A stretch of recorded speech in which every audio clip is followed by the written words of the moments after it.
Leg piece. বন্ধুরা, আজকে আমার দুপুরবেলার মেনু ভাত, কলা ভাজা, হালকা মুসুরির ডাল আছে, আর এখানে আছে চিকেন কষা আর সালাড। তাহলে চলো খাওয়া শুরু করি। প্রথমে ডাল দিয়ে শুরু করি।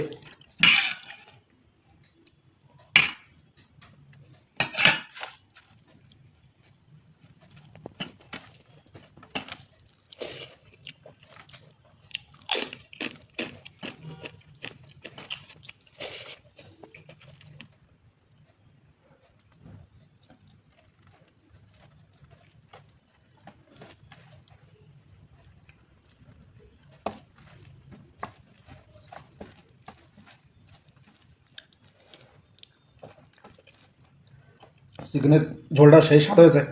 Leg piece.